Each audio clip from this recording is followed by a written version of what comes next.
The convention was absolutely nuts, man. Was it awesome? I know. I celebrated 13 years with the lady on Sunday. Otherwise, I would have been there. That's right, man. Congratulations. Congratulations. Thanks. It's kind of wild. High school sweethearts. We're that success story. Michael Bauer brought his wife. You should have brought He did? hers. Yeah. She was cool as shit, man. She was cool as shit. And she's actually making me eat somewhat healthy. You know, like stuff, like I have tendencies, man. I eat healthy for like 3 months or 4 months in the year, and then I don't eat junk food, but I don't eat healthy food continuously. So, you know, it's kind of nice. It's kind of nice getting back to the health kick. Sometimes you need a kick to get back to the health kick. But no, man, it was killer. Like it was fun. Got to see Troy and all them, of course, and then Mike. Got to hang out with like Dave awesome. Fantasy and Nate Markham. Hung out with Ian Hartitz for like a good few hours. I got really, really drunk. Shane is the worst. Watched me sprint away from a moving car, essentially. It was a great time. Anyone shorter than you expected or taller than you expected? Well, I was a lot shorter, I guess, than what like Tyler Gunther expected. He was the one that kept on hitting me on it, man. He kept on talking about how like short I was and how he didn't expect me to be that short. I'm like, dude, I'm 5'7", bro. Like you should have noticed this, okay? I don't look tall in my podcast. I'm not like sitting there like this, like trying to fit in a screen, bro. I'm short, man. Tyler's from what, DHH, is that right? Yeah, Dynasty Chapter, the place that I started with. So yeah. Good dude. Except for the fact he likes to joke me for being short, Tyler, if you're listening. He jumped in our chat last night. So it was fun, man. It was a good time, like seeing everybody and, just kind of like bringing it together because it was kind of like Twitter without like the subtweeting. I mean, I'm sure there was some subtweeting. I just wasn't involved in any of it. So, it was fun. It was good. And it's probably like everyone's pent up energy from the last 18 months of getting, interacting with everyone on Twitter and not being able to actually meet people in person. Yeah, man. Yeah, that's kind of how it is. But it is what it is, man. Are you ready to kick this episode off? Let's do it. Talk some fantasy football. All right, let's do it. I need to get this this intro fixed with you in there.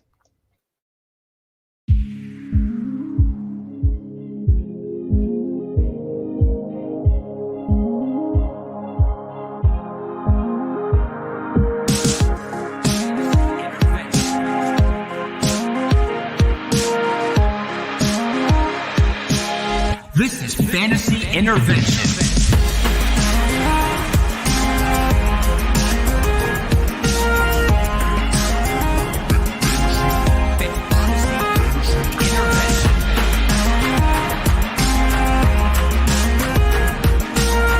Now here to intervene with your fantasy life, Chase Vernon.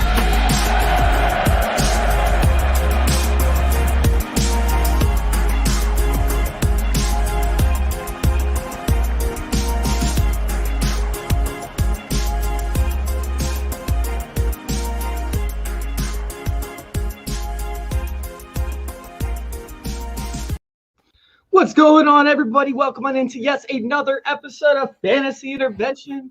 Coming at y'all straight to the domes, straight to those earlobes, just massaging as we work our way into your minds to intervene with your fantasy football life.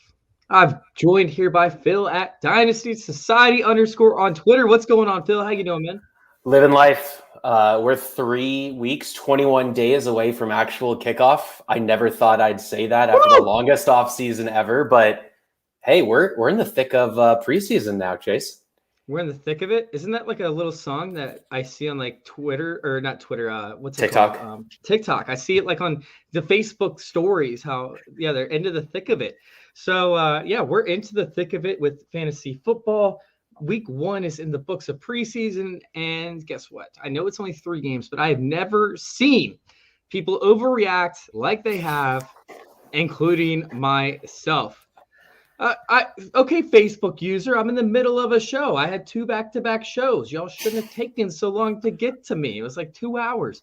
But no, I will make a guillotine pick on this show, and we will talk about it, actually, if you're down for that. Good. I think that's the best format that is underrated, that no one talks about, that needs to be in the spotlight more.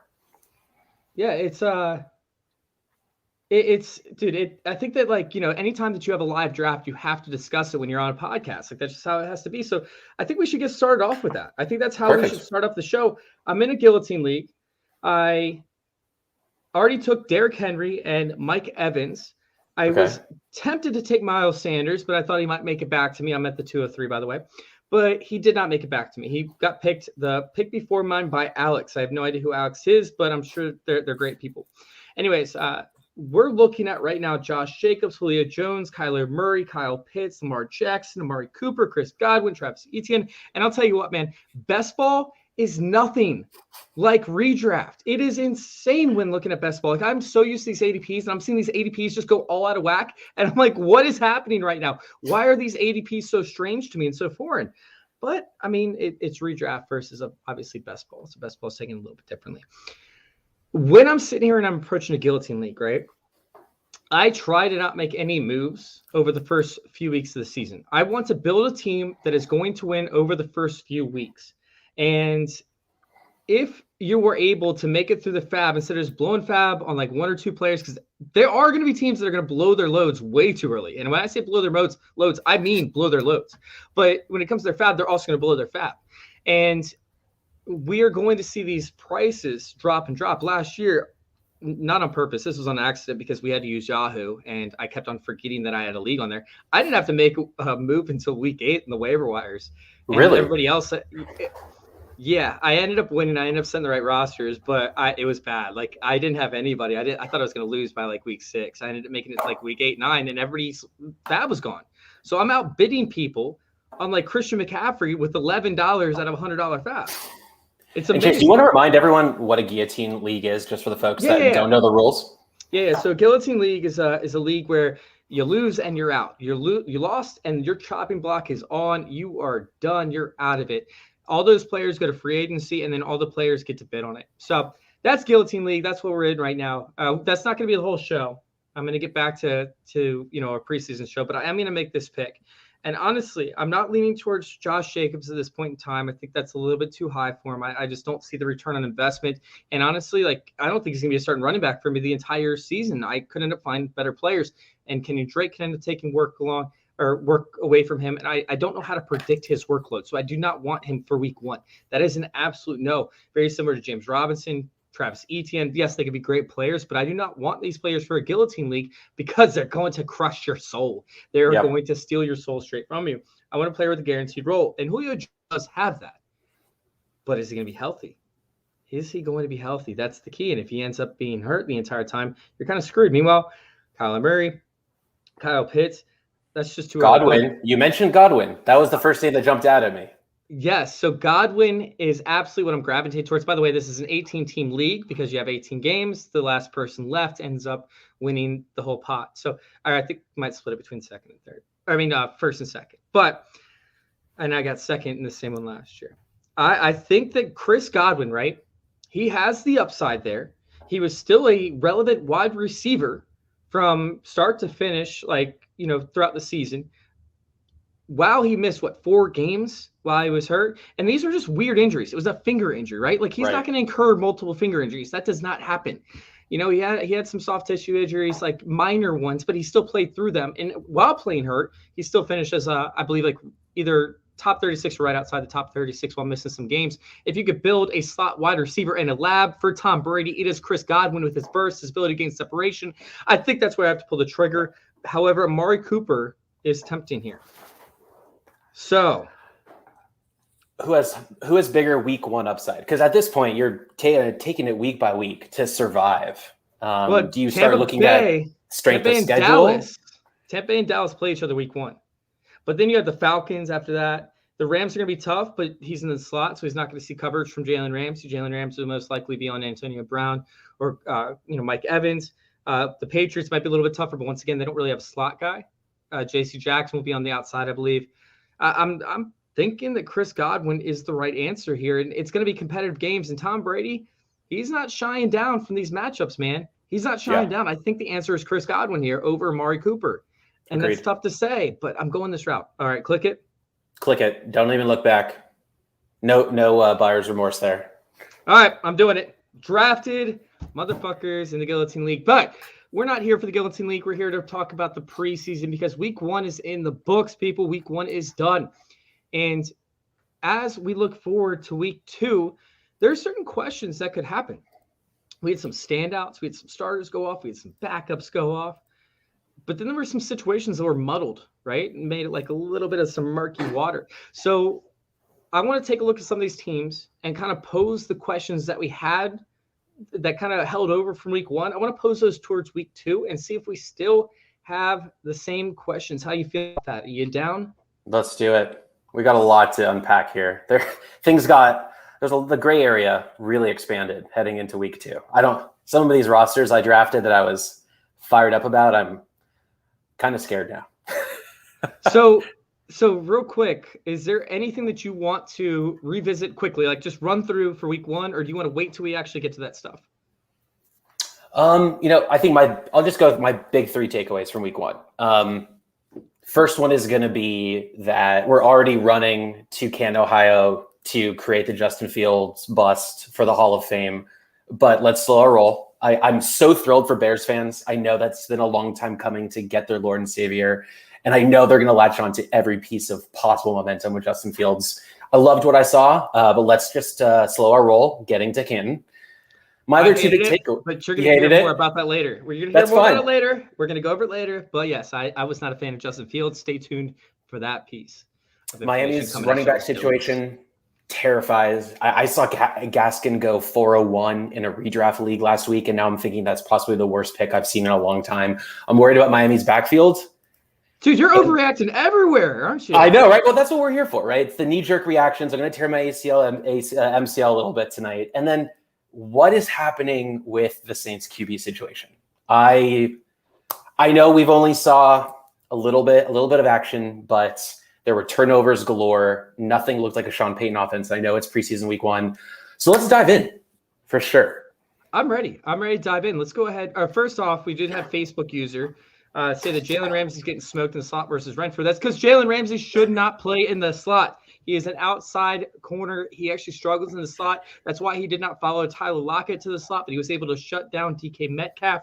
This is why we see certain teams like to target the slot up against the Rams, and they will continue to, because guess what? When they utilize their offense in motion, Jalen Ramsey doesn't go there because he's not good there. He's not. He's a big physical guy. His quickness is great for outside guys, but not great for inside. Yeah, they probably utilize him there just to get reps, just to see if he can actually get better there. He's not going to. But yes, let's go ahead and start the show off. Let me slide my show sheet over to my dual monitor screen. And yes, we have our first game of the week 2 tomorrow night, where we're going to be looking at the New England Patriots and the Philadelphia Eagles. 7:30, 38.5 over under. Patriots are -2.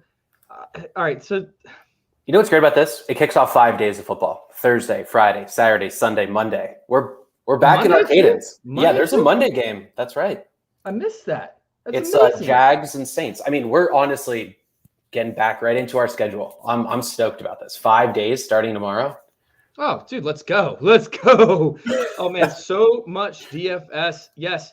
And Facebook user did bring this up. Do you think Gaskin will end up getting more carries as the season goes on, as he rises to see the best running back there? Is Ahmed good enough to significantly cut into the load? We will talk about that 100%, because guess what? Malcolm Brown did look bad. But let's go ahead and handle this Thursday night game, because guess what? Damian Harris looks sexy. Damian Harris looked so sexy in this matchup. Are you kidding me? Like, this guy, oh my God, man. Zero running back enthusiasts everywhere are already victory lapping.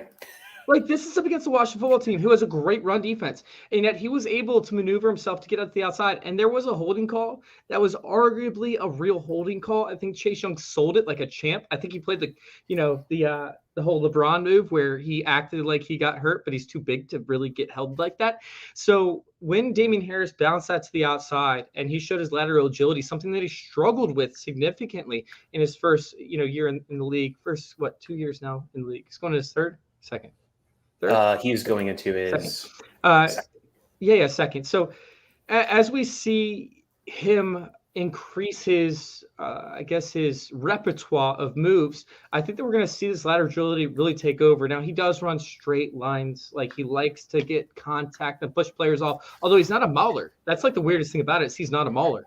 But he is going to be relevant when it comes to bouncing the ball outside, something that we did not see a lot of last year. Is more just straight line speed. I thought that Damian Harris looked great. The box score was not indicative of his success. How did you feel about Damian Harris? Well, I think it kind of goes back to, are we talking about the offensive line for the Patriots enough? Potentially a top 10 line, and could Harris eke his way into the top 10 amount of carries this year? That's an equation for success. Now, surprisingly, and this is something we maybe say in and year out, is the depth chart for the running backs is deep in New England. We have the rookie, we have James White, Sony Michel's corpse still exists. So what percent of the total carries is he's going to be carving out here? Now, I think he looks the best of the group, and we're going to talk about the rookie that flashed here in a second. But why wasn't anyone talking about Damian Harris last week? I think you sent out a tweet about that, right? Like, he looks damn good and no one's talking about it. Dude, nobody's talking. Everybody's talking about Ramondre Stevenson. Ramondre Stevenson played up against the 10th team defense, and they had some guy, I don't even remember his name, is Justin something, number 47, who took a terrible angle. Meanwhile, Troy Apke didn't hold the contain as well. And guess what? He left a guy who runs like a 4.8 in the dust. Great. Congratulations. You left a guy who runs a 4.8 in the dust. Ramondre Stevenson, dude, he's nothing. And he's not going to be taking any work away from Damian Harris. Damian Harris is sick, baby. Bring me all the Damian Harris shares. 100% at the place that he's going at. Listen, like, I understand there's a running back by committee in New England, right? That happens every year. It happens every year, except for the years that it doesn't. Like the years where we have certain relevant players for the Patriots take over, and as long as you know the weeks to play them, right? Like, you're not playing James Washington up against the Lions when they had LeGarrette Blount, because guess what? They're going to be in the red zone a ton, and they're not going to have to pass, and they're not going to put Tom Brady in a threatening situation. So guess what? They're going to hand it off to LeGarrette Blount to run for 3 freaking touchdowns. Like, I mean, yes, this is obvious stuff. Like, Damian Harris is going to get his opportunities when they're in competitive games. Sure, he's RB29 on Underdog. That's criminal. I'm not lying. He's RB29. He'll probably be worse than that in Dynasty right now. Like, he's probably like 36 or something. I don't even know. I don't have it in front of me. But no, in all seriousness, like, I don't care if it's redraft. I don't care what it is. Damian Harris is sick. But let's go ahead, because I kind of forget that I'm a host sometimes. I don't want to end up, talking too long about it. We already covered Stevenson. Rager, obviously up against the Patriots. Will Rager's highlights ever translate to being relevant on the fantasy football field? And when do you feel safe playing him? The fact that he showed up to camp not in shape. I mean, I don't. That's an immediate red flag. It's not just for the bunch of hype we had for Rager last year, and I know the Ray GQs of the world are going to hate that I say this. You got Quez Watkins outperforming you. You have a problem. But I love Quez Watkins. He was my favorite wide receiver they drafted last year. Over Hightower, over Rager. You have to catch the ball. Yeah. Rager doesn't do that in games. He does it in practices when the pressure's not on and when it's not a deep threat. Like, he looks like Odell in practice. These one-handed grabs, fading away, corner end zone, getting his toes in, and he disappears when it's time to perform on the field. Is he doing these catches up against Darius Slay? That's what I want to know, because I've seen like the highlights briefly, but I never thought about it up until right now. Who are these defenders he's going up against? It's number 35 on the Eagles, who I believe is, I'm looking at the one-handed catch from August 17th, which I believe was yesterday. I mean, this is a third string corner.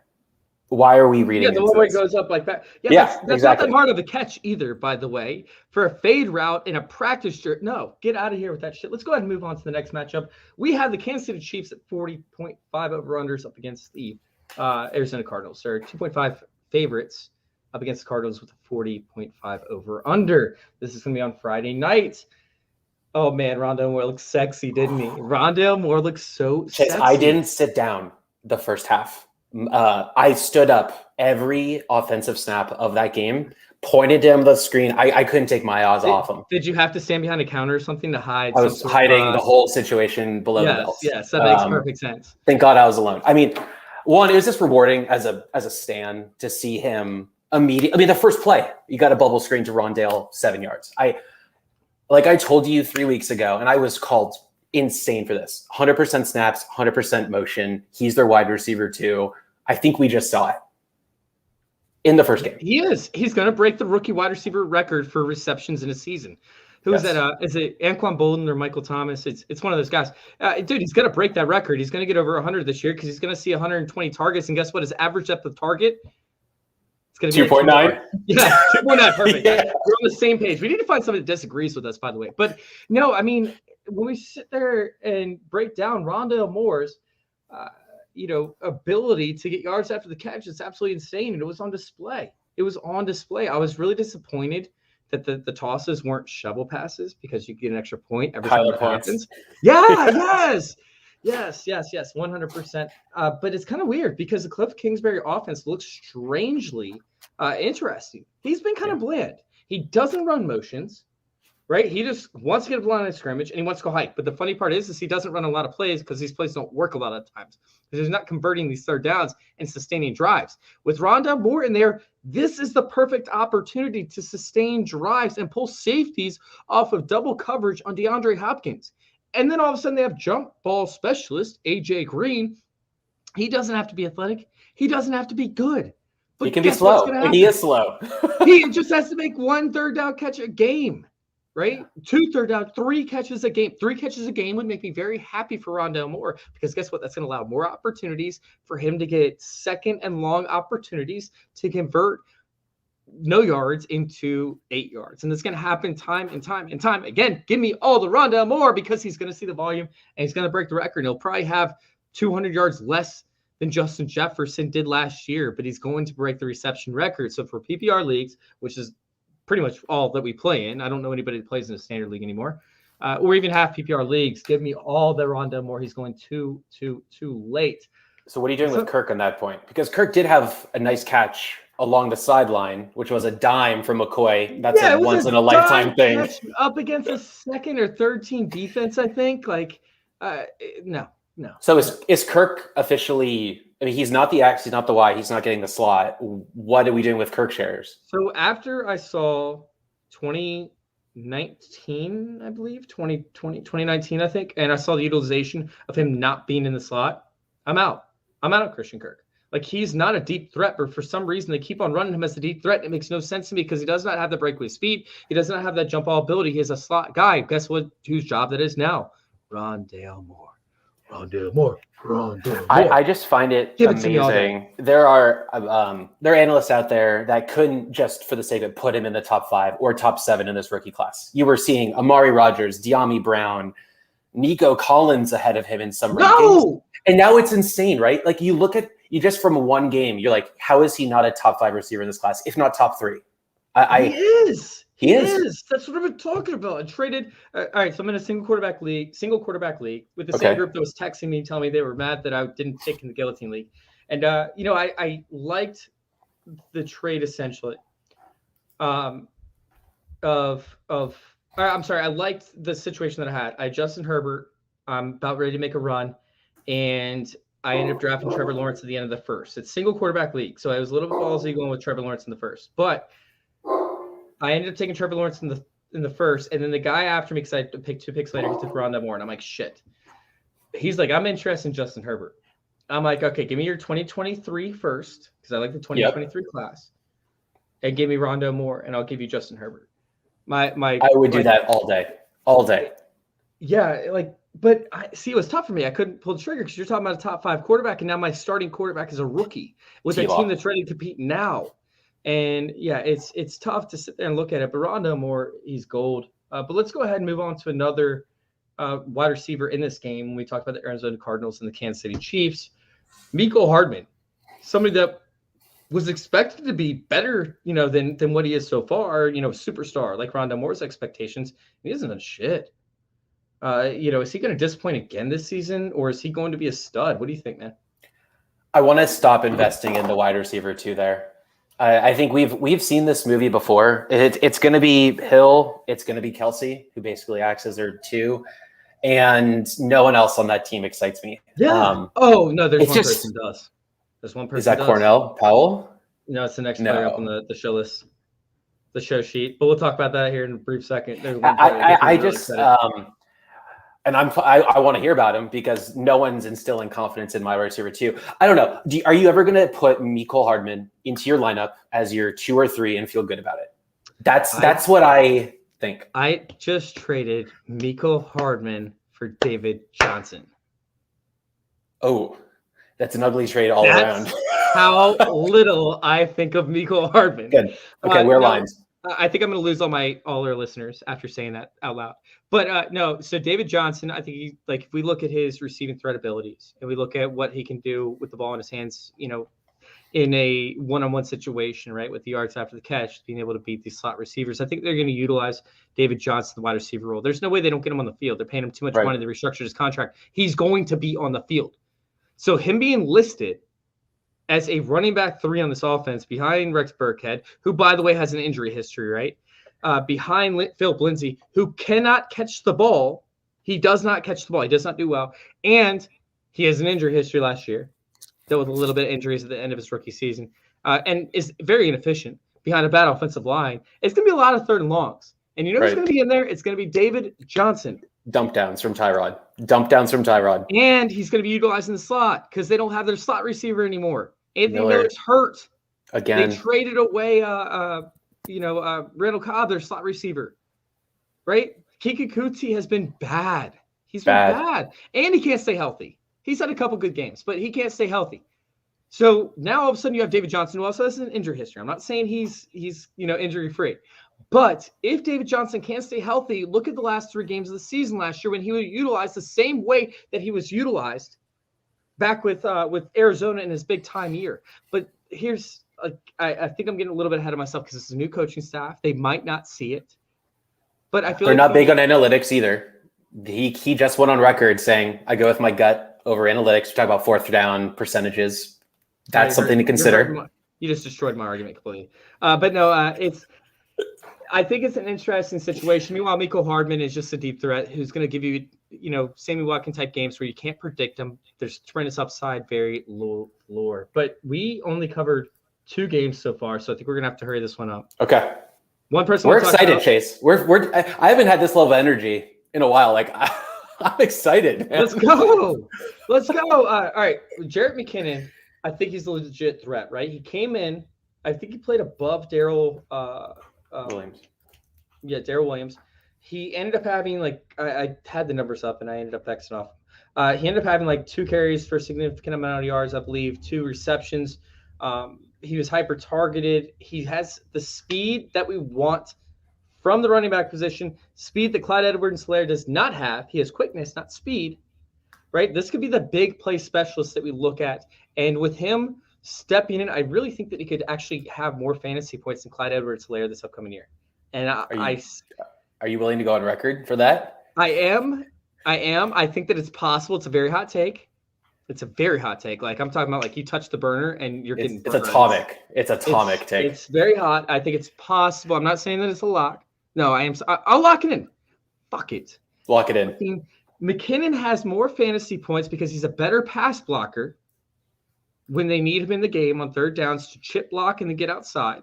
My only concern is injury history, but I think that Clyde Edwards-Helaire will eventually develop one. So Jarrett McKinnon is a stud and a steal at a late-round draft pick. I don't know another running back that has the upside of Jarrett McKinnon who is going that late.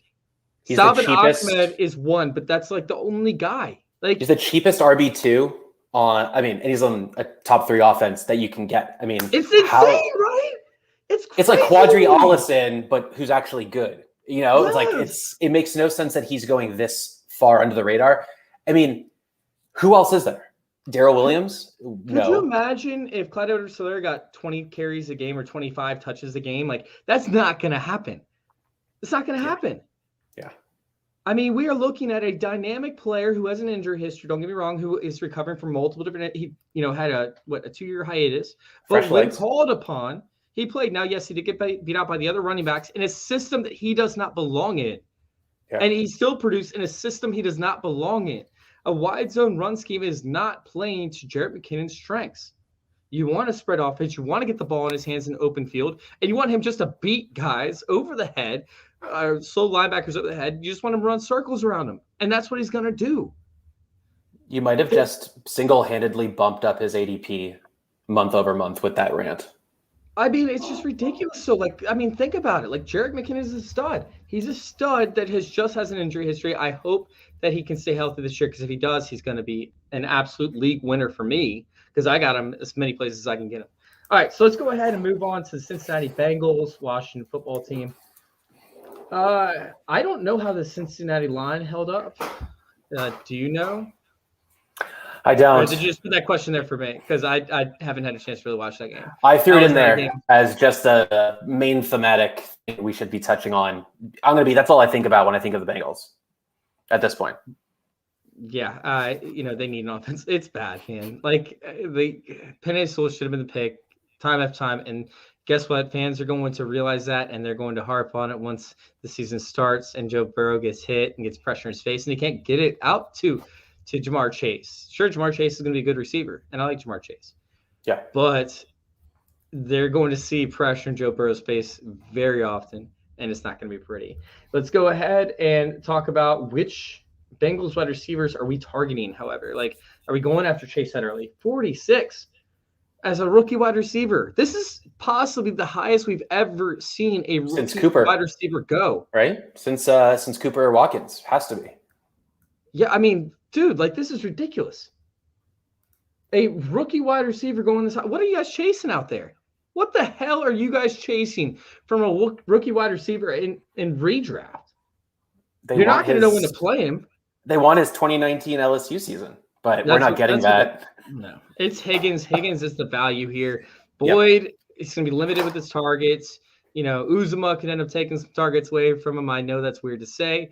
You can see some dump offs instead of going to the slot. It could be to Joe Mixon and Joe Burrow. People forget Joe Burrow likes to run. Hopefully he doesn't run as often this upcoming year, but Joe Burrow does like to run. I think that Higgins is the absolute steal here. He was on his way to actually beating Justin Jefferson for the rookie wide receiver one before Burrow got hurt. It was very close competition over there. And Justin Jefferson had a magical year. We're talking about a second-year play. Let's go Higgins. Do you disagree? No, I'm all in. Higgins at wide receiver 23, just one spot behind Chase. Much better value. I know it's already been a year in the system, has his connection with Burrow. I to say he's underrated after what a year he had as a rookie is really hard to say. But now that Chase is in the mix, Higgins is back to being under the radar. So I love it now. If Chase was not there, where would he go? Would he go above Justin Jefferson or no? Probably not. He'd be a top 18 guy. I'd actually be debating the situations where I'm picking him or Keenan Allen. I think that's insane to say, but at that point, I'm like, you like that? I'd be like, okay, I think it's a toss-up. That's actually good placement for him. I like that. All right, so the biggest thing that I want to take from this game when we talk about Washington playing the Bengals, right, or the Bengals at Washington, is which receivers are getting first-team reps, because this is essentially the dress rehearsal. Which receivers are getting first-team reps, with Fitzpatrick, and how's that chemistry play off? As De'Ami Brown worked his way into a wide receiver one role, Terry McLaurin obviously is going to be there. They cut Calvin Harmon, so he's out. Adam Humphries has the chemistry. Curtis Samuel will most likely be starting. So which one has the third receiving role and gets those snaps in there? And do they use Curtis Samuel in more of a, gadget-type role? Or is he actually going to be, a primary receiver on the outside if they go to two tight end sets? They like Sammy Reyes, man. Or Reyes. Right. Reyes. They like their tight ends over there. So I think we could see an increase two tight end set role. So seeing which one is going to be the second and also which one's going to be the third is going to be very interesting for me. Do you have anything to add? Yeah, I mean, I'm fading Cam Sims, Steven Sims. I think we've seen enough about AGG where those guys are going to be a threat. I think it's Terry, Curtis, and then number 3 is just going to be up to Brown or Humphries. And I think Humphries has that leg up right now with that comfort of having already worked with Fitzpatrick. Now, is that someone I'm targeting in redraft? Only if Terry's going down, and that's going to be a waiver wire pickup. But you obviously know a lot about the Skins. Is the wide receiver 3 there worth Dart? Yes and no. They're going to use Gibson a lot, and I think he's going to be 100% relevant this upcoming year. The only reason that they were not relevant in the passing game last season is because he didn't know how to pass block as well. They didn't have an offseason practice, so they got it this year, and they're already talking about how he's going to be used as CMC, which I think is actually really possible. He's a bigger version of CMC, maybe not as quick. He's not as special. He's not.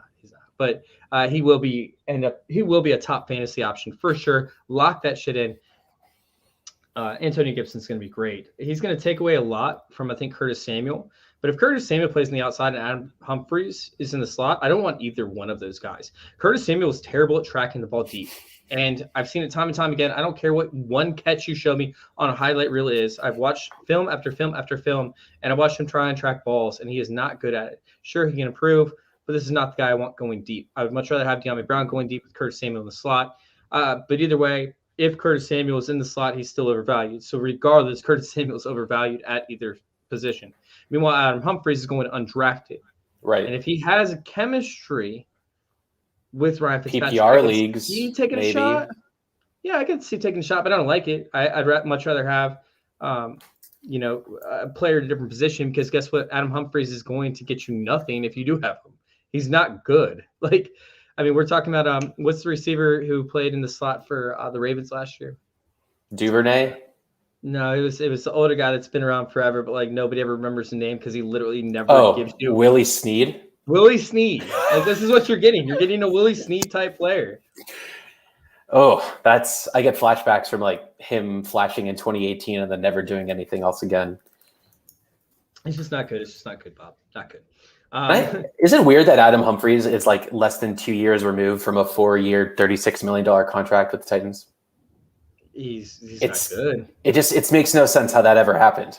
It doesn't. It doesn't at all. But Titans knew what they were doing with cutting that contract short. So let's go ahead and let's talk about the Bills and the Bears. I don't want to spend too much time on this with a lot of it because I'm probably going to go on a rant for Zach Moss. No, I'm going to go on a rant with who Fields. But Zach Moss. We keep hearing Zach Moss. Meanwhile, Devin Singletary comes out and balls just like he does, kind of often. Is it ever going to be the Zach Moss show? Ever? Can he stay healthy? And can the coaching staff just make him the 1A? I think when you give him that opportunity, I don't think he does either. The Bills are a prime candidate to draft a running back early next year. I feel like it's already cemented in stone. These two guys are not cutting it. Am I wrong? No. I don't know if they're ever going to draft one because they have one. His name is Josh Allen. His name is Josh Allen, right? That's the RB1. And he's their QB1. And that's why he's the QB1 of the whole league, is because he takes these running opportunities and he's smart with it, and he's big and he's physical and he can deal with these hits.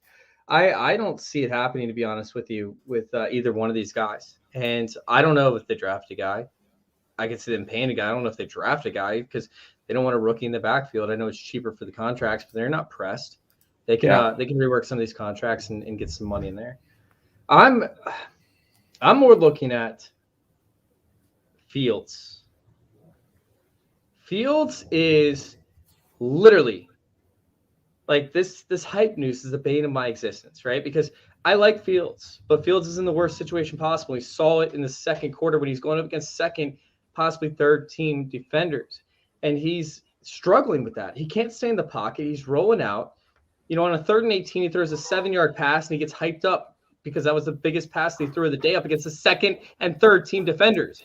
Meanwhile, they go into the second half and they're playing 3rd and 4th string defenders and he balls out. Yes, I hope he balls out. Yeah. I hope he balls out up against the 3rd and 4th string defenders that he crushed in college. Are you kidding me? This is a joke if Fields had this, oh my God, he's going to compete with Andy Dalton type day. That's not what I wanted to see. He went 4 straight incompletions, right? His longest pass was 7 yards up against second stringers. Oh, he had nerves. He had nerves and got on the field. He needed to get rid of them. No, he played up against better competition. The last game that he played was up against, was the national championship essentially. You're talking about why? Why are people sitting there defending Fields saying oh, he just needs to stop? He was not good in the first half. He wasn't.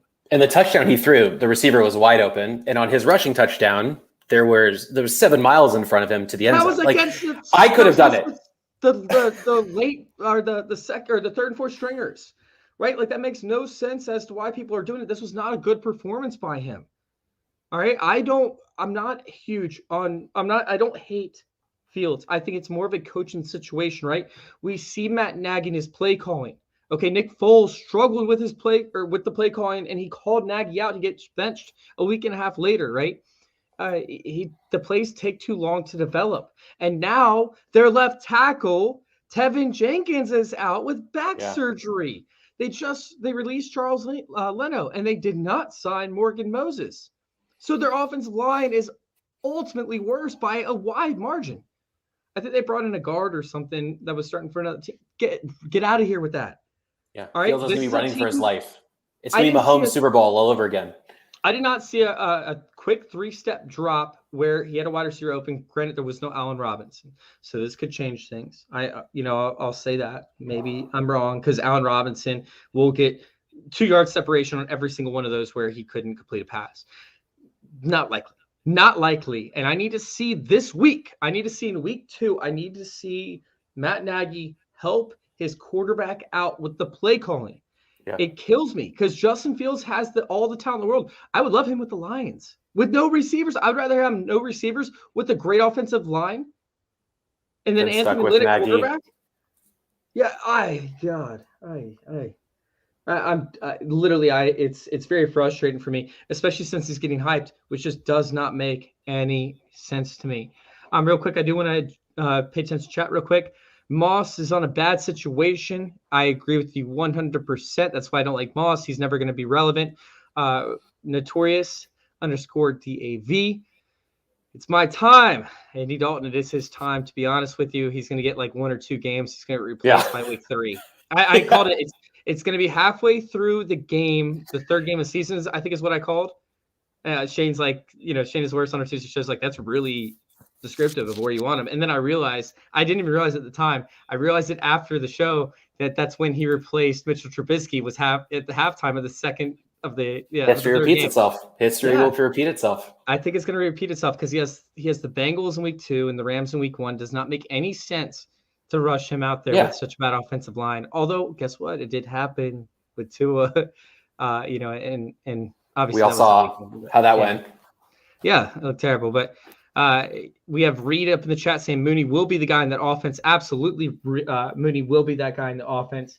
I read an article recently talking about how Mooney just needs an accurate quarterback downfield. And guess what? Justin Fields is accurate. He sucks at picking up the blitz, which is not good behind a bad offensive line. But he is accurate downfield, and he throws a very, very pretty ball. All right. Next game. Yeah, Jets and Packers. The Jets D-line.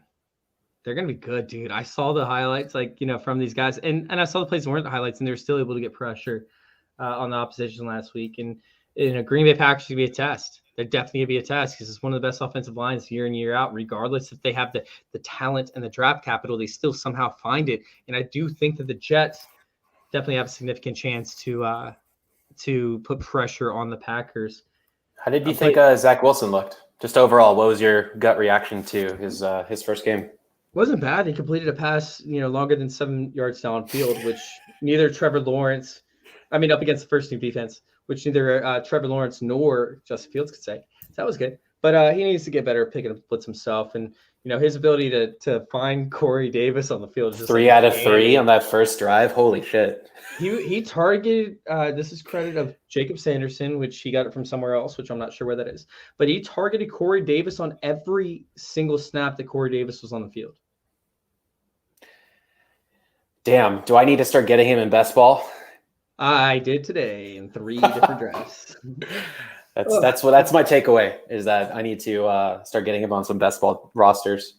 That's crazy. I need to find out where Jacob got that stat. But yeah, I think that Corey Davis is somebody that I might have been underrating essentially. We didn't get a lot from the Jets backfield situation. No one emerged, no one dropped. Michael Carter dropped for me because they said that they're going to be resting their starting running back, and they rested Tevin Coleman. So, yeah, Michael Carter took a hit. Michael Carter needs to be relevant from week 1 to hit his ADP, which is going, right there at the end of the 5th round, 6th round or so. Like, he needs to be starting right off the bat. Him and Trey Sermon both in order to hit that value, unless they're studs, unless they end up, saving your season, put up a bunch of 30-yard performances, which I don't see happening. We'll see what happens with that. But let's go ahead and bounce over to the Atlanta Falcons, Miami Dolphins, because I think there's a lot to see here, right? We want Pitts, man. We want Pitts. I don't know, but that's all I was looking for when I turned on the TV. I guess they're just saving him for week 2. I mean, did they disclose why they held him out? I didn't even know if he's held out. I just didn't see him. No, I don't think he logged much, if anything. Yeah, I don't know. I need to see him out there. I want to see him on the field. Maybe they're trying to hide where they're going to line him up, although it's kind of obvious that he's going to be outside on a good amount big of slot. Yeah, I honestly didn't even look this one up, but I know that we want Pitts and we want to see more of it.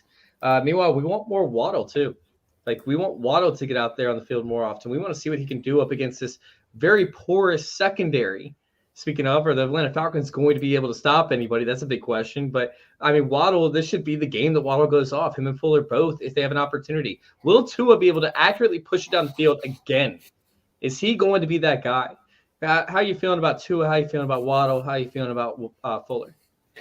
The fact that Albert Wilson has been getting hype in the Twitter sphere and the health, not good. It's not good for Tua. I mean, that's a breaking point for me. And I've never been high on Preston Williams. I think he just needs those receivers to stay healthy. I'm still in on Tua as a QB2 in Superflex. I think he's a great bye week fill-in for redraft, but I don't know.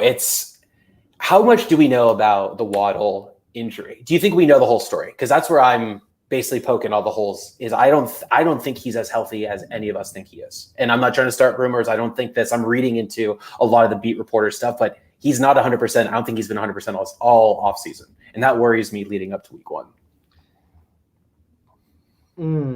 That's a good question. I'm not an injury expert, so I don't know the conditions. Plus, like you said, they're being quiet, but I think they're being more precautionary. At least that's the reports that I've read. I think it's fine, man. I think that Waddle's going to be a stud, and this is the week that we're going to see him go off up against like I said, a very porous Atlanta Falcons secondary. Although secondary was hurt, keep in mind, for the majority of the year last year. I still think this is a week that we could see it, even with Dean Pease coming in. It takes time for defenses to adjust, and Dean Pease is a genius, man. Like, he is one of the best defensive coordinators the NFL's ever seen. He retires, he comes back out of retirement for a year, and then creates a top 10 defense, and then now he's about to do it again. So I think that Dean Pease is going to be a phenomenal coach, but it's going to take some time, and I think we're going to see Jalen Waddle blow the top off a couple times. What we also learned in that game is that the Atlanta backfield beyond Mike Davis is not going to be worth much. Allison was held out, RB2. Hawkins played not great at all. 0 burst, 0 flash. It future cemented the fact that the Atlanta backfield is something I do not want a part of.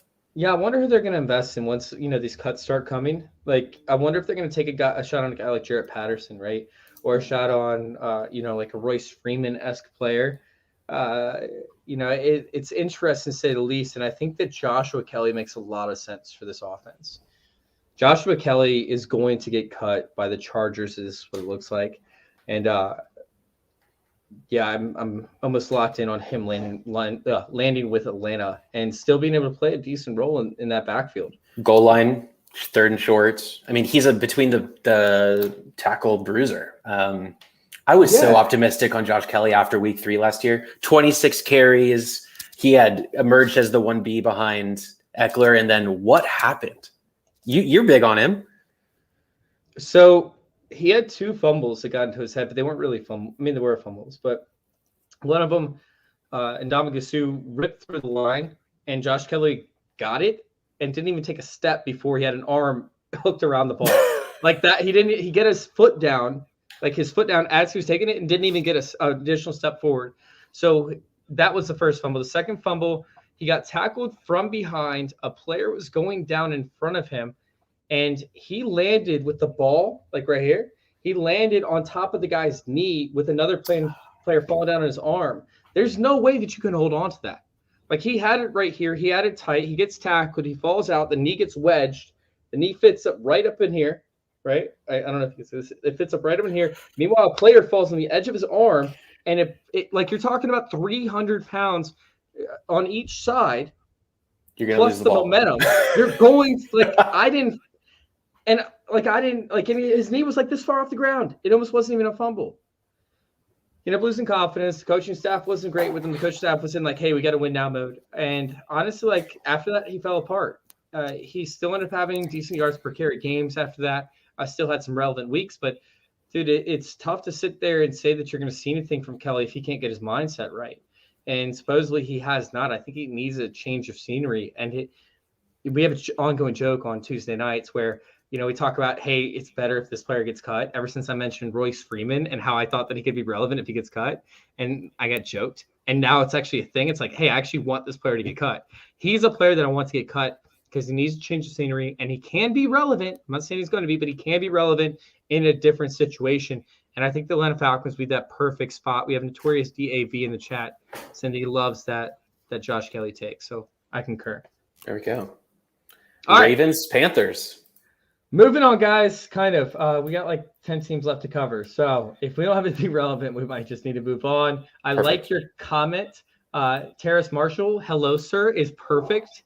This guy looks special, man. He looks special. And I kind of want to know how long it takes. And it's kind of funny because I was actually going to talk about this.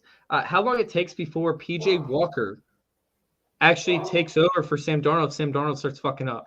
Like if Sam Darnold starts throwing interceptions, turning the ball over, how long does it take before P.J. Walker actually gets that starting job? Because I think it's possible. This guy's athletic, man. And Andrew Luck said he was the best athlete on the field when he practiced with Andrew Luck back in, for the Colts.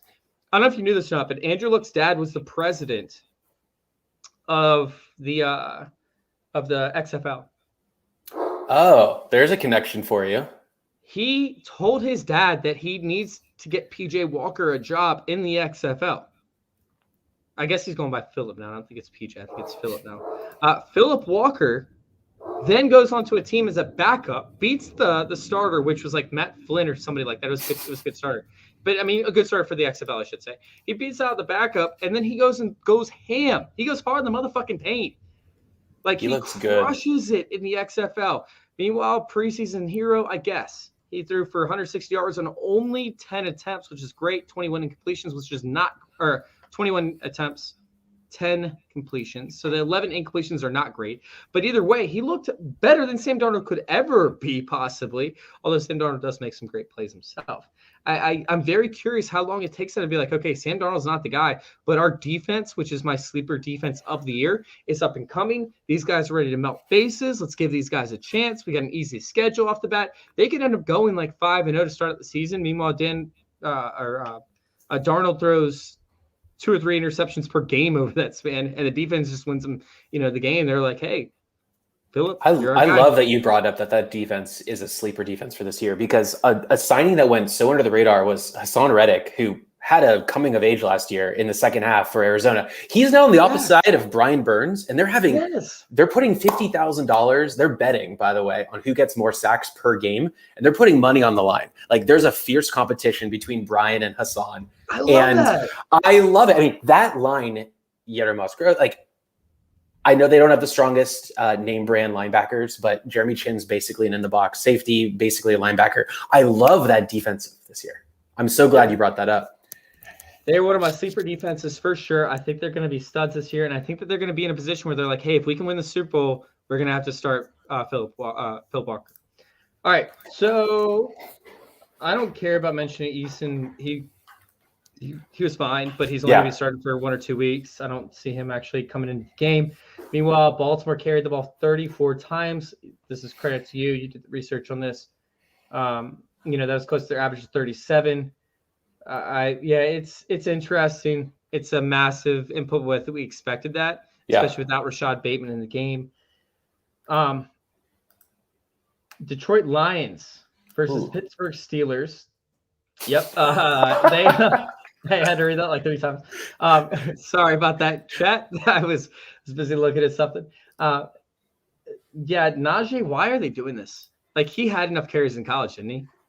Like, is anybody stoked about his usage in the preseason? If you are, please let us know in the chat if you're stoked about his usage in the preseason, because I am not. I don't really understand it. Then they go through with losing half their offensive line. And you know what my favorite thing about Twitter was the other day? They were like talking about how great the offensive line looked for the Steelers. You know, it's kind of like the Ramondre Stevenson, like The hype. dude, they're playing. You're showing me highlights from 3 minutes left in the second quarter. Like, why are you showing me highlights of a team that's going up against third stringer guys? I don't care about that. Like, he was okay. He was okay. Yeah. It just doesn't make any sense to me, man. I don't even want to talk about it. It might kill my vibes. Do you have anything to add? Bubble wrap him. Don't let him play another down in the preseason. Only way to be successful. I can't see him take another second quarter snap. That's the bottom line for me. You know what I will mention is with the Detroit Lions, Tyrell Williams was targeted like 4 times. He played like a wide receiver one, which we've seen without him getting hurt. But I will make sure that that's mentioned that, hey, he played like a wide receiver one. Not the wide receiver one, not a top 12 wide receiver, the wide receiver one for the Detroit Lions. All right, let's go on to the Tennessee Titans, Tampa Bay Buccaneers. Yeah, Darrington Evans, that injury sucks. There's no one behind Henry at this point. You're Brian Hill, Jeremy McNichols. I mean, that whole offense I worry about if Henry goes down. I know they have Julio. I know they have A.J. Brown. But the depth of that position now is a problem. I think that the Titans are not going to use him nearly as much as what they did before. I mean, if we look at the Tennessee Titans and Derrick Henry, that has never been a running back to run for 2 consecutive yards of 1,000 yards. Or 2 consecutive seasons of 1,000 yards. And I'm not saying that that's impossible, right? Like, it's definitely possible. But the Tennessee Titans defense is going to take a hit this season. They're going to take a hit. You know, they released half their secondary, or, half their secondary went to other places. They brought in some rookies. That's great and all. Meanwhile, they actually fortified their run defense. What happens when you fortify run defense? We saw it with the Eagles last season. We saw it with the Dallas Cowboys. You essentially allow teams you funnel teams to pass against you. Like, you force teams to pass up against you.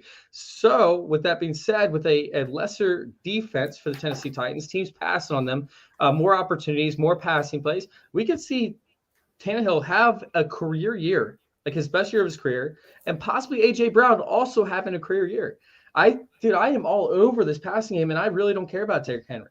Sure, I took him in the Guillotine League, but that's just to start out the season up until they realize that they can't defend the pass, and they have to start passing in order to keep up. So, no, I think that regardless of what happens, this Tennessee Titans team is going to be passing nonstop. I'm all on board with that. All right, you want to do Texans Cowboys? Let's do it. I got a note on defense here. I mean, I hope everyone's watching Hard Knocks. And the reason I bring that up is because Micah Parsons is going to be special. I mean, his relationship with Dan Quinn already, calling him DQ. He's picking up the phone after the first drive. He wants more snaps. I loved what I saw from Parsons in week 1. That's sick, man. I actually have not had a chance to watch that. It should be very entertaining. But no, I mean, Micah Parsons is somebody that was always a leader, although he was getting criticized for being a leader because he wasn't leading people in the right direction. Cowboys always have these character issue guys, man. They always draft them early because they don't care. They want injuries, don't matter. Don't matter. Doesn't matter. Character issues don't matter. Don't matter. They want the studs, man, and he does have a chance to be a stud. I do like Micah Parsons. He would have gone top 5 if it was not for his character concerns. It's good to see that he's getting along with the coaches. Obviously, Nico Collins, 1 catch. It's okay. Anthony Miller injury. That's not good. David Johnson, slot receiver. Yes, that's happening. I hope he doesn't get cut. I pray he doesn't get cut in camp. I got him in the 17th round. He can't. He's guaranteed. They only save like $200,000 if they cut him. They lose $4.3 million.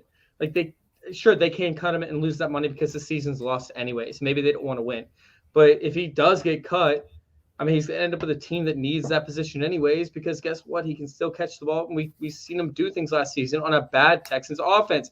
An offense that does not use running backs in the red zone because Deshaun Watson can do it himself in the red zone. What we have happening to Deshaun Watson is the best thing for for David Johnson. It's hands down one of the best things we could have seen for David Johnson because now he gets utilized in the passing game, which we did not see a lot of prior to. I'm on board with David Johnson. I never have been. It's the grossest thing I've ever said. It is. I vomited in my mouth like 3 times in the last 30 seconds. All right, I'm going to stop talking about it. Sorry to make you guys vomit if you're listening in the chat as well. My bad. All right, let's go ahead and cover the Colts and the Vikings. The Vikings looked bad week 1. And I know it's preseason week 1, but Broncos blown you out 33-6. They didn't show up, and it was a home game. I love that Kellen Mond had 3 days of actual practice before they put him in on the second. He was just going off the seat of his pants. The thing that stood out for me is, I don't know, I'm kind of interested in Minnesota's wide receiver 3. If Thielen or JJ were to miss time, that is a valuable role. And then the Marlon Mack tweets started happening again. And I'm curious, is he a top 5 cuff? Do we care about Marlon Mack this year? Should we care? I don't want handcuffs that are only valuable if a player gets hurt. I just don't want that player. Unless it's – nope, I just don't care. No, I really don't. Chris Evans is the only guy that I'm kind of thinking about it, but because that's because he's literally non-existent. Marlon Mack's still going to be a good player. He's still going to offer you fantasy relevant weeks, but you're never going to know when they are, and they're not going to be great weeks. I was looking up the defenses earlier, DSTs, and I was trying to compare them to running backs and see if there's correlation for DFS purposes behind running backs and DSTs, because everybody says, you stack a running back with a DST because if they're losing, they're going to get a bunch of opportunities for interceptions because they're going to have to pass. That's not true. It's flawed logic. There's only 34.6% of the time. I have it somewhere on here. I think it's 34.6% of the time. Oh, I have the number. I just didn't do the math on the sheet. It's right here. If you guys can see this is evidence of my math. And lots of data compilation because this stuff is not easy to find. It just took me literally 3 hours to compile this easy of notes with freaking lot. It did take me 3. It took me maybe an hour and a half, but it's still a pain in the ass. Anyways, it's the shit that I do that nobody else does that makes me special, writing on a legal notepad, Roman or not Roman notepads, but tallies, that's what they're called. Anyways, tallies. So anyways, it was 34.6% of the time. And one of those games was actually Naeem Hines and Jordan Wilkins, and they both had over 20 points. And the Colts finished up in that area. Anyways, point being, yes, Marlon Mack will actually have the what's his name's role. He'll finish with over 20 points at least a couple times. Jordan Wilkins. He'll finish with over 20 points a couple times throughout the season, possibly. Maybe he'll at least get 15 points a few times. But why roster that? Why would you even take a chance of that outside of best ball? When you don't have Jonathan Taylor, because maybe Jonathan Taylor gets hurt and now you have the RB2 in this situation. Either way, Marlon Mack is somebody that I loved last year. I drafted in the Scott Fish Bowl. That's how much I liked him last year. I drafted Marlon Mack in the Scott Fish Bowl. I'm not going to take a chance on him again this year. I just don't see the upside value or know when to play him. Right. We don't have a clue on when to play him. So are you on the same boat? Yeah. I'm just not going to put any calories into chasing him this year. As long as JT's healthy, he shouldn't be rostered, honestly. All right, so let's hop on the Raiders and the Rams because I want to hear from you. Is Jacob Harris type real? I don't know if Brian on my league is on this, but I can't get Jacob Harris from Brian to save my life. And the hype is out of control. The background, converted wide receiver, McVay, he's an athletic freak, insane vertical. He's a fast guy. I think I'm buying more into the fact that Gerald Everett is gone and Higbee is nobody that I ever want to invest in. That's the only reason I just hate the reason I love Jacob Harris is because of his situation. Now, McVay, in terms of actually getting rookies playing time, historically has not put a lot of emphasis on that. That's the one thing I worry, that he's going to be on special teams, but is he going to be lining up as in the slot big tight end? I'm not too sure. And how much playing time is he going to carve out? I'm just using this preseason to get as many cheap shares as possible because I think next year he could be their number 2 option in that offense. I know it's a bold thing to say, but he has that potential. Yeah, no, he does. And, we're looking at this whole wide receiver to tight end trend, like actually becoming a thing. It's possible. I think that he's a special player. I think he's learning how to play the position. He could be this year's Adam Trautman. Yeah. Boom. I said it. He could be this year's Adam Trautman. He's not going to be as good as Adam Trautman, but he could be garner the same hype. All right. So, oh, God, no. Did you just put a Tutu Atwell question in the show sheet? Holy, what are you doing? Phil? No, I knew that was going to get me in trouble. I mean, he does exist. He's not any heavier. I'll tell you that. He's still the same weight. I had to chase. What was his stat line? Oh, it was nothing to write home about. But I just think we need to keep an eye on him. Deshaun Jackson's not going to carve out a role. I will. Oh, no. Chase left the chat. Well, guys, I'm going to bring us home because I've brought up Tutu Atwell when I probably shouldn't have. I really hope Chase does come back. Have you ever done a solo show before? Because I was about to start. I was like, God, someone hand me a shovel. I'm digging my own grave here. Dude, I really was thinking about leaving you and just seeing what you could do with a solo show talking about Tutu Atwell. All right, let's move on. Denver. Anyway, wrapping up that Denver, Seattle. I agree, Husker. I completely agree. It's not safe. It's not safe. Yeah. Oh man. Watching the game, just my one takeaway, it made me realize that all of the Denver position skill players are undervalued at their current ADP. They really are, man. KJ Hamler is. I mean, dude, Cortland Sutton. If he gets linked back up with Drew Lock. Oh, magic's going to happen. There's going to be fireworks. They're going to make eye-to-eye contact because they're both like 6'4", 6'5". They're going to make eye-to-eye contact 30 yards away, and it's going to be like a movie. You're going to see fireworks going off. You're going to see this just connection, made, and magic's going to happen. And then Drew Lock's going to fire like a ball that he should never throw over his head. No. It's going to be over his head, but guess what? Cortland Sutton's going to catch it because that's what he did his entire time playing with Drew Lock. So I do think that all these players are undervalued tremendously. I do want to bring up Jalen Darden because he can't catch, so I'm off. It's very similar to Jalen Reagor, where they just can't catch, and the coaches see that. So unfortunately, for that reason, I'm out. But rapid fire, Bateman or Sutton dynasty? It's yeah. I thought at first that'd be a question, but then I thought about how they're going to have Spencer Rattler and a quarterback for the Denver Broncos next year, and it's going to be Cortland Sutton. Okay. Meanwhile, you're going to deal with low volume for a very long time. Like Bateman's locked into his role for 4 years, maybe 5. What is he going to get? 25% target share of 20 targets. 20. Not sexy. I'm so far out on Bateman. I don't understand the hype. All right, so where are we at? We got 3 games left. Sundays, 2 games, and then Monday. TPJ is just so sexy to me. I love it. Dude, so I think that there's a chance that by the end of the season we see TPJ starting over Odell Beckham in certain situations.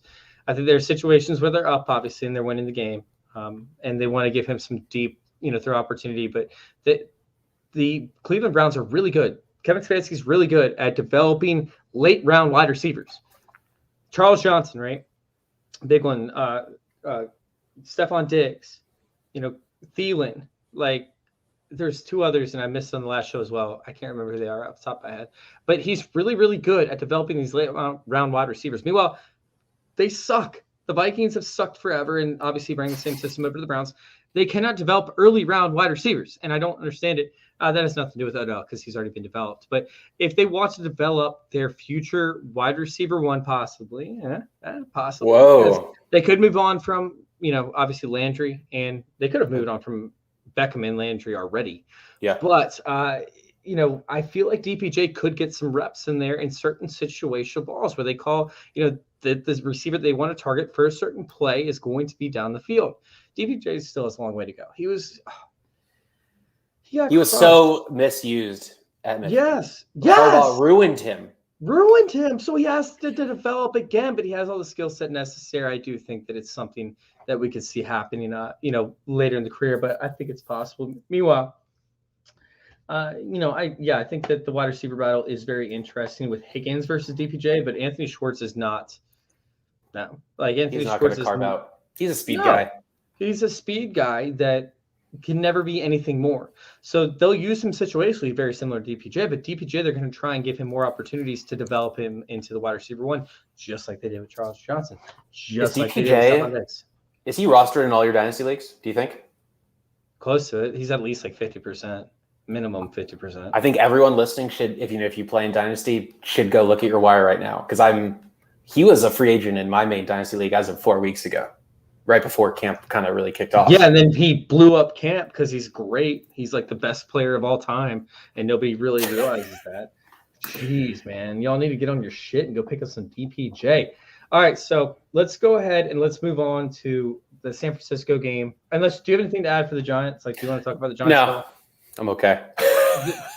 Their cornerbacks are better. They're still a garbage dumpster. Yeah, dumpster right. fire. Watch them win the NFC East this year. You guys will listen to the best show on Twitter. All right, so San Francisco 49ers up against the Chargers. I want to see Billy Johnson. T-Billy, right? Or wait, is it T-Billy? Is that what they call? No, it's What's his nickname? What are they calling him these days? I think it's T-Billy. I think that's what they're going with. I think I confused Johnson with. Wait, did I say that right? Was it T-Billy? Tyrone T-Billy? Johnson. Yeah, Tyrone Johnson. Yeah, I honestly want to see this deep threat actually come to fruition because both Tyron Johnson is so much better than Jalen Guyton. Jalen Guyton got targeted like 9.6% of his routes. He ran 97% of the routes for the Chargers last year. Like, what the fuck? Like, why are they just running him out there when Tyrone? He was the 3 and got no love he was on the field. We talked about it on the show earlier, the charity show that I was doing right before this, and they brought up a great point. They brought up, because I was bringing up places that Odell could land, because I was like, oh, Odell would be sexy here. Odell would be sexy there. I really want to see Odell with the Chargers to take over for the position of Mike Williams, who's probably going to be out of town after this. Yeah, and Reed had put earlier, have we spoken about Josh Palmer yet? 6 of 6 targets for 36 yards, only 10 routes run, and Mike Williams is already having hip flexor issues. If he only ran 10 routes, that scares me because that means that he didn't play in the second half. Or that could bode well, or they could consider him a starter and they want to rest him. I really don't want to talk about the Chargers receivers because it makes me really sad about Joe Reed. He was my love forever. And I love Joe Reed with all my heart, and it just hurts my heart to talk about him. But no, it's an interesting situation over there for the Chargers. They have an abundance of talent. I think they just need better wide receiver coaches, and this could be it with Brandon Staley over there and running that team. Let's answer some of these questions real quick. We got Booker or Clement over there. I believe those are backup running backs for the Giants, of course. Clement went over there from the Eagles. Meanwhile, Booker came over there from the Raiders, ? Yeah. I don't really care for either one. I know that they're both handcuffs, but like I said, I don't care about handcuffs with independent values because normally the replacement for handcuffs aren't good. Like the reason why these top end, outside of Latavius Murray, I think, nobody really has a high-end replacement for a handcuff that's actually any good. We talked about, I don't know if we talked about it on the show, but Alexander Madison. Alexander Madison's good, but he'd be 4th, 5th round dependent. Probably worse. I'd rather take Darrell Henderson over Alexander Madison. Sure, Alexander Madison's had some good games, but I don't care. These guys are going to see bell cow, and I'd rather not depend on players' injuries to win me a fantasy league. Agreed. Without them having some sort of upside, like a Jerick McKinnon type value. Jerick McKinnon, Gallman was still usable because he started half the games. Saquon only played 1 game last season. Yeah. I'm out on these guys. I don't care about either one of these running backs because you're never going to know when you can start them. And guess what? The Giants are never going to be blowing out a team. Yeah.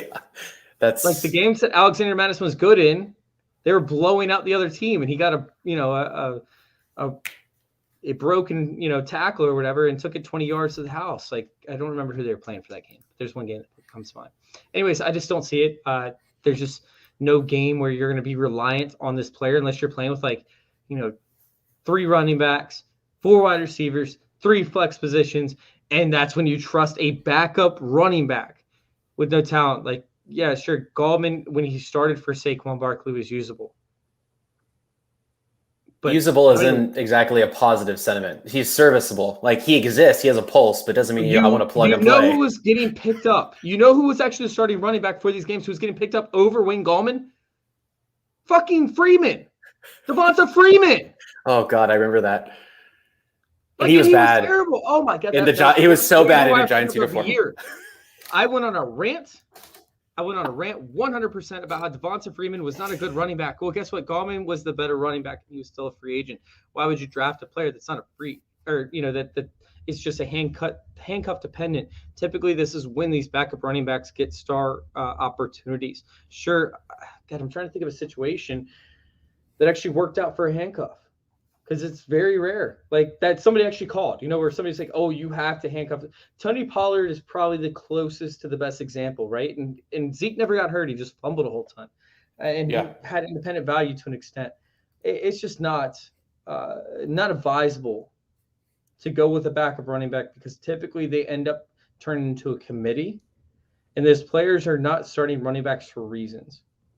And if they are starting running back qualities, then they don't stick around with the teams. They don't get signed as backups. Like, sure, Kareem Hunt, but that has independent value because he catches passes. When we look at Booker or Clement, those are both fourth string. Booker was a weird one. Booker just ruined lives. Like, he wasn't good, but Gruden loved him. Meanwhile, Clement was never better than the RB, 4 if injuries didn't occur.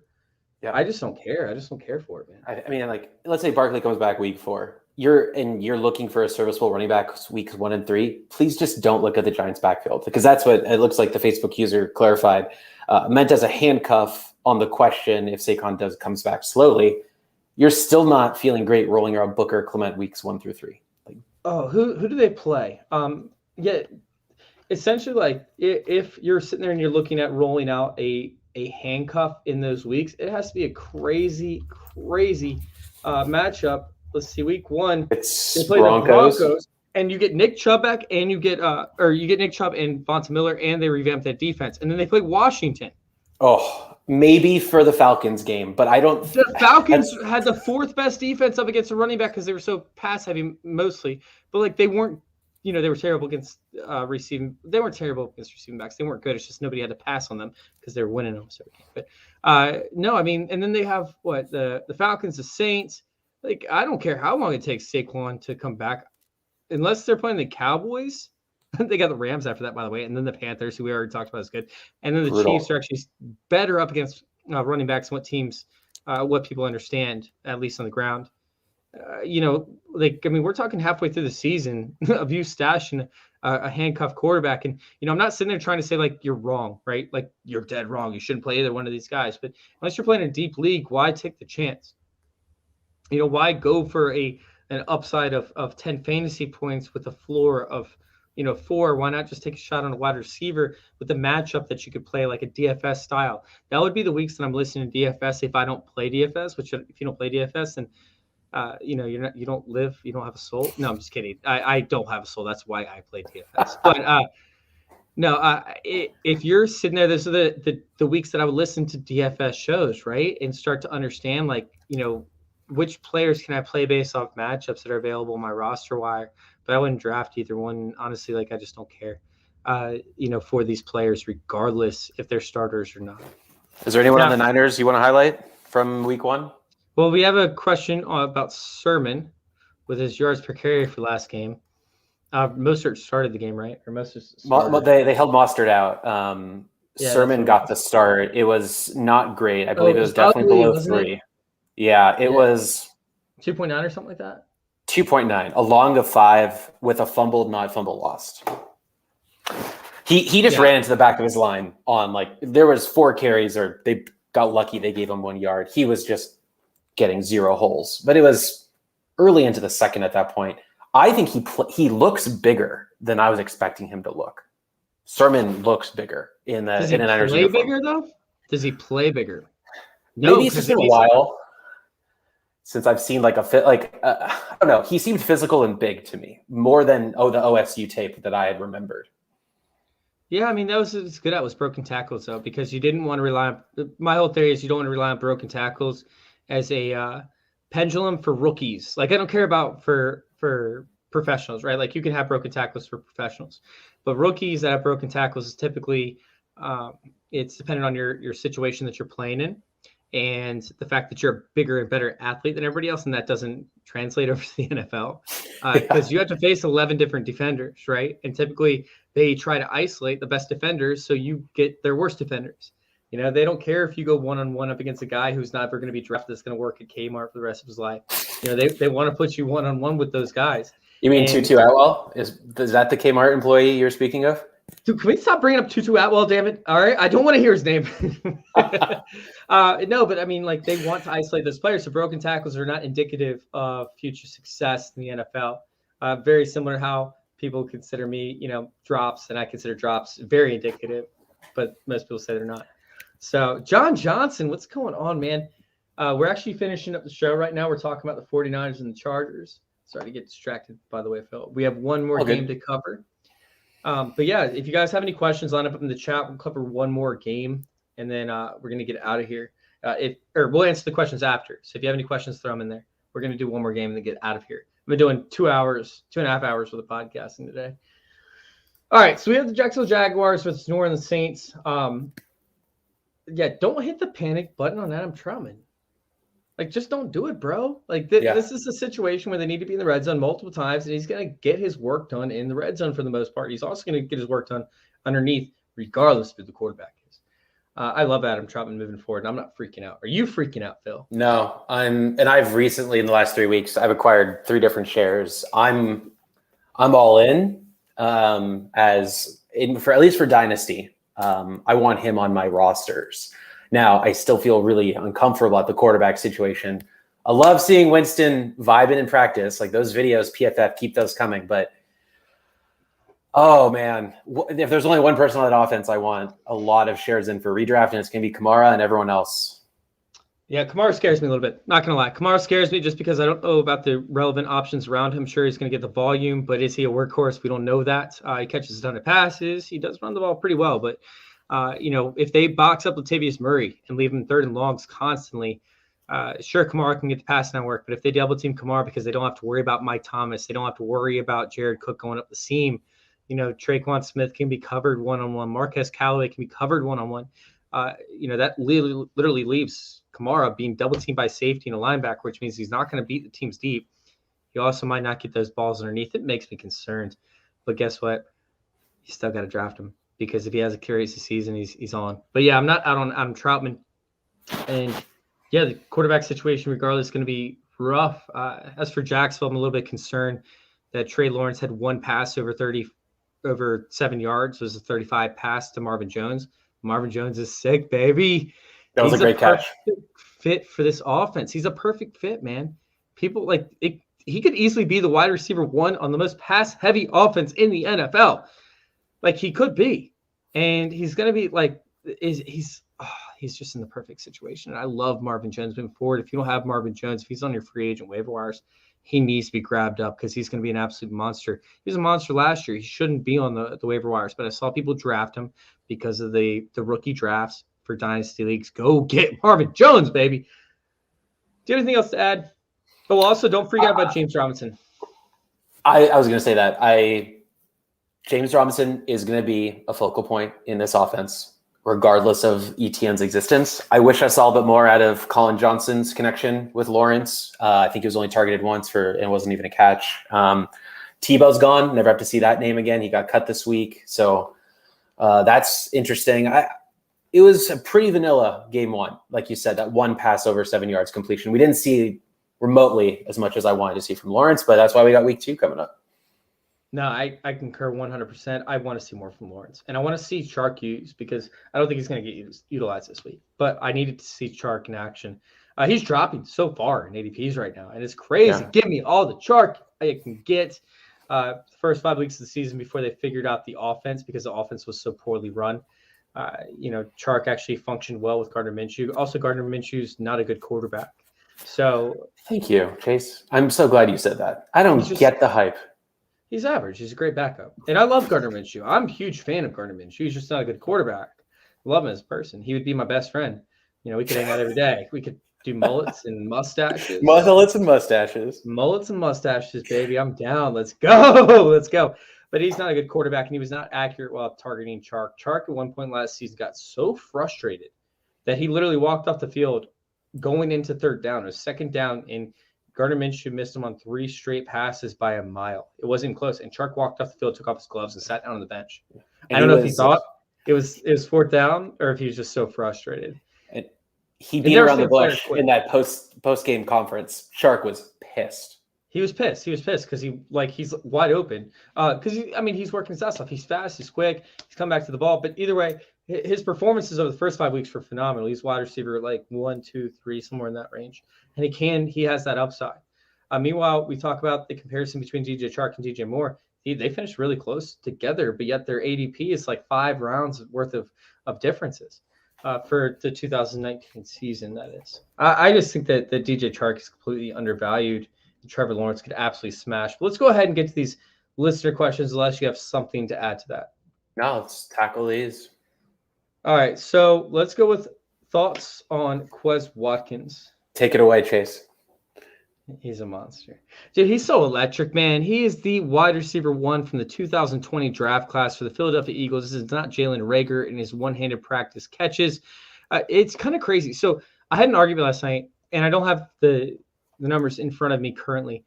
However, Josh Jackson and Jalen Reagor are extremely similar in almost every aspect, except for Jalen Reagor shorter, Josh Jackson a little bit slower, but their speed score is very similar. They both make phenomenal catches, right? They both make circus catches. However, Josh Jackson's came in games. Jalen Reagor's came in practice. Jalen Reagor has a little bit easier time getting open. Meanwhile, Josh Jackson has better separation at the point of the throw. So he can turn on the jets and accelerate real quick. Meanwhile, Jalen Reagor's open off the bat. However, neither one of them could really catch when they were open. And that's a big deal. Like Jalen Reagor, I think, led the rookies in drops with 10.8% of his passes dropped from 2019.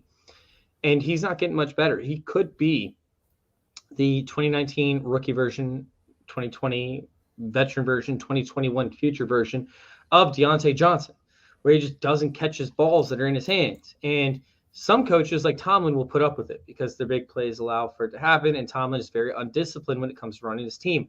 I'll probably get hate for that later, but go ahead and show me a talent-bred Super Bowl team that did not make it to the Super Bowl because of character concerns.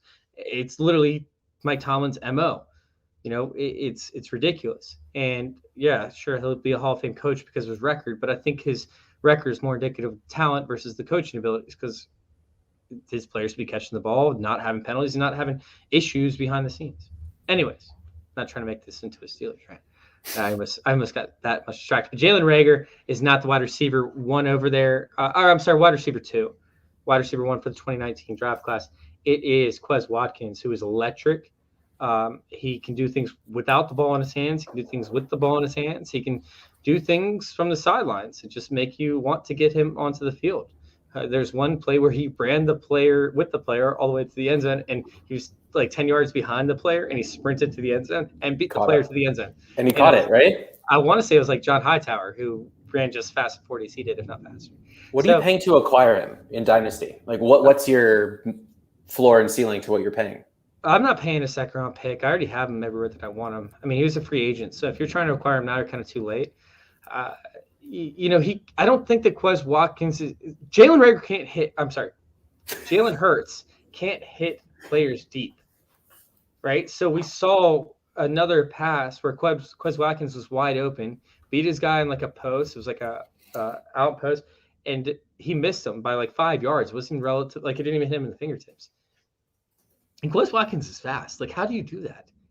So Quez Watkins is somebody that, sure, I'm targeting, but like I just don't want to have to overpay for him. If you don't have him now, he's kind of out of there. If you have him on the waiver wire in Dynasty, like John Johnson's question, grab him. Grab him. Like, grab him right away. All right, let's go to real quick thoughts on Trey Lance. I know, you got to get out of here. So a few minutes. Let's go. Trey Lance looked just as bad as Justin Fields did, but these are rookies. They're going to take time. The thing is, this is why everybody's overdrafting Trey Lance. Everybody and their mom is overdrafting Trey Lance. Trey Lance is brought in to be an insurance policy in year 1 and then to start year 2. It's the same deal with Patrick Mahomes, right? You have a player who's very disciplined in Jimmy Garoppolo, who is a very great professional, like can mentor young, student in the game. And he's been doing that. And very similar to Patrick Mahomes, Trey Lance is raw. Now, they don't have the same skill set, so don't get me wrong, Cook. I'm not saying that he's making the same throws, but he's very, undisciplined in terms of knowing when to pass, getting the coverages in, understanding the reads. And he played a limited amount of games, so that's why. But Trey Lance is way overrated in terms of redraft. And I'm not drafting. I'm sure you could draft Kirk Cousins in the later rounds and stash Trey Lance. But what if Trey Lance never starts? What if Jimmy Garoppolo never gets hurt? Because he's going to win games. What if he never gets hurt? It's not a question. Avoid and redraft. Keep the same. Keep tabs on him in Dynasty. But his receivers were dropping a few balls. Ayuk on that first drive definitely dropped a ball that was catchable. Outside of the 80-yard touchdown. Three drops. Three, exactly. Outside of the 80-yard touchdown and the 34-yard strike in the second, he didn't look great. And I know the fans want to hand him the keys to this kingdom. But let's not forget, Jimmy G does win games. And that's important for football teams. This is the counter argument to myself. Okay. And Let's hear it. I literally go to bed. I'm in Dynasty basketball, so I'm like, okay. So this is where I conflict myself. Then I never end up going that route. All right. So it matters having a top 5 quarterback in redraft from time to time because typically they outproduce on a consistent basis. You can stream players, and that's great. But if you go into a draft and Trey Lance falls to you, I'm not saying you reach for him or anything like that, but he falls to you, and you miss out on, say where is he going right now? You miss out on go to Michael Carter type player or something. Yeah, you miss out on that player. But a lot of these players in this point in the draft are actually going to be question marks, right? They're not going to be studs. They're not going to be like, oh, I have to have this player at this point. There's no doubt about it. He's going to be a stud. Maybe somebody does. But Trey Lance is just as much a shot in the dark as anybody else with significant upside. And with redraft, I don't want to draft a Kirk Cousins in one quarterback league. I don't want to draft Derek Carr. I'd rather stream a quarterback from week to week and find that quarterback because guess what? Derek Carr's going to be cut after week 2 or week 3 because he's not putting up top points. Kirk Cousins, same deal. I'd rather stream a quarterback at that point, but if I can get a top 5 quarterback like Trey Lance and, adds the quarterback, 7, 8, 9, 10, 11, 12, 13. But don't then forget, you're keeping him? Justin Herbert had one of the best rookie seasons of all time outside of Cam Newton, maybe RG3. And he finishes the quarterback 8. So is that really worth drafting for upside type players? No, get the fuck out of here. Agreed. Just leave him hanging. All right, last one, and let's get out of here. Rank them 2021 only. Etienne, Devonta Williams, Mike Carter, they all are in the same freaking boat. Etienne's going to see more work in the passing game, but Devonta Williams, I think, is my pick. I think Devonta Williams is going to take this offense over. Yeah. Melvin Gordon, I think he's going to last with the Broncos. I think he's going to play with them for a little bit, but the Broncos are going to be very run heavy this upcoming year. Or the 4th in rushing attempts last season, maybe 6. Yeah, they average 24 rushes a game. Yeah, it was something like that. So if Devonta Williams can see 12 to 15 with 3 targets, I think that's more than any of these guys can say outside of Etienne. And I think Devonta Williams has a safer floor. Etienne with the better ceiling, of course, but Devonta Williams with a better floor because Etienne could just see the slot all day. And guess what? Trey Lance doesn't like the slot in the same way that they'd be used. He likes to turn on field. His average depth to target was 14 or 15 yards. I think that sitting there and trying to dissect these guys, I don't really love any of them in redraft, but Devonta Williams has significant upside with a high floor. Meanwhile, Etienne has the highest upside with not a very low floor, but a lower floor. And at that point in the draft, I think I'd rather take a shot at somebody with a higher floor because if you're drafting the guy at this point, that means that you went wide receiver heavy. Yeah, if you're grabbing these rookie running backs in redraft, you definitely want receiver heavy early. For me, I think you nailed it. Williams floor, I kind of have him number 1 for 2021 only. Then Etienne. Then I have Sermon and Carter. which I guess kind of is chalk, kind of aligns with the ADP of how they're taken off the board in rookie drafts. But I loved what I saw with Williams in the limited action. I know the touchdown got called back. There was a nice spin move on that play. He has the motor and he has the physique for that 3-down role. And hey, the fact that Melvin Gordon's already getting banged up is writing on the wall for me. Yep, I'll take it, man. I'll take it. Hey, thank you guys for listening. Thank you guys for tuning in. This is a long episode. I am beat. I think somebody just asked me to come on to another pod later tonight. We'll see if I can make it onto that. I feel like I'm dead. Anyways, Phil, real quick, you want to let them know where to find you? Yeah, totally. This is a fun show. I'm so happy football's back. Fans in the seats. There's so much hype. I mean, the Twitter sphere is entertaining as hell. I don't know. It's a free app right now. But hey, guys, follow me at Dynasty Society _ on Twitter. And, a lot of my brand is known for hyping Rondale Moore. Let me leave everyone with a little stat. Rondale Moore, as a true freshman, at 18 years old, broke 37 tackles, which was more than Jerry Jeudy did in 3 years at Alabama. If you want your next dynasty stud, please go get some Rondale Moore shares.